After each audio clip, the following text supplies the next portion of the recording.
Sir এ কোন গ্রামে আপনার বাড়ি? গাড়িটাও রাস্তার উপরে রেখে আসতে হলো। ভাইয়া ভাইয়া ভাবি। কি ডারে? আরে আলামিন ভাই, তুই তুই কখন আসলি? আরে থামো, গায়ে হাত দিচ্ছ কেন? তোমার হাতে ময়লা না? তুমি জানো এই ব্লেজারটার দাম কত? ও, আমি তো ভুলেই গেছি যে আমার হাতে ময়লা। এই জায়গায় মেলা রোদ ভাই, চল ঘরে চল। আরে দাঁড়াও, ঘরে যাবো মানে?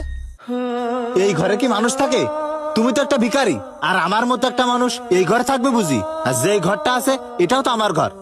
তোমার তো মুরদ হয়নি একটা ঘর করে বসবাস কর। ভাই রে, তোর যা কওয়ার তুই ঘরে যে বসে ক।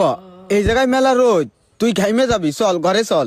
আরে থামো, তোমার এই ঘরে আমি বসতে আসিনি, আমার সময়ের মূল্য আছে। আমি এখান থেকে আবার ঢাকায় যাব, ঢাকায় আমার মিটিং আছে, যা বলার আমি এখানেই বলবো। তোর ভাবি, তুই তো জানিস আমাকে নুন আনতি পান্তা ফুরোই। তোর ভাবি ওই পাশের বাড়ি কাজ করে, ওই কাজ করে যা পাই আর আমি যা রোজগার করি তাই দিয়েই আমাকে সংসারটা চালাই। কি বলো, ভাবি অন্যের বাসায় কাজ করতেছে? আরে ভাবি চাইলে তো আমার ঢাকায় বিলাসবহুল বাড়িতে কাজ করতে পারে। কি তোর ভাবি তোর বাসায় কাজ করবে? হ্যাঁ, ভাবি তো চাইলে আমার বাসায় কাজ করতে পারে। আমি যেই টাকাটা অন্য মানুষকে দিই সেই টাকা না ভাবিকে দিলাম, ওই টাকাতে তোমার সংসারটা ভালোভাবে চলে গেল। এইসব কি করছিস তুই? তোর ভাবি তোর বাসায় কাজের লোক হিসেবে কাজ করবে? তো সমস্যা কি? ভাবি অন্য বাসায় কাজ করে টাকা পাচ্ছে না? যত টাকা পায় আমার বাসায় কাজ করলে আমি তার থেকে বেশি টাকা দেবো, এতে সমস্যা কি? তুমি এমন ভাবে কথা বলতেছো যারা তোমার বড় শিক্ষিত মহিলা, তাকে কি আমি নিয়ে যে অফিসে চাকরি দেবো? ভাই রে, আমাকে তো কোনো যোগ্যতা নেই, সব যোগ্যতা তো তোরই হয়েছে। আরে হয়েছে হয়েছে, তোমার নাকামি বাদ দাও, এখন কাজের কথায় আসি। কাজের কথা? কিসির কাজের কথা? এতদিন পরে আসলি, কথাটা ঘরে যেও তো করতে পারতিস। না না, ঘরে যাব না, এখানেই বলবো।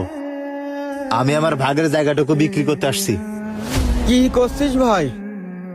তোর জায়গায় তো আমরা থাকি, আর তোর এই জায়গা তুই বিক্রি করে দিলি, আমরা কোন জায়গায় থাকবো? তোমরা কোথায় থাকবা কি না থাকবা সেটা তোমাদের বিষয়। আমি ডিসাইড করেছি আমার ভাগের জমি বিক্রি করে দেব। তোর জায়গা তাহলে তুই বিক্রি করে দিবি? এ আলামিন, তুই কি সবকিছুই ভুলে গেছিস? তুই শহরে যে এত নিষ্ঠুর হয়ে গেছিস?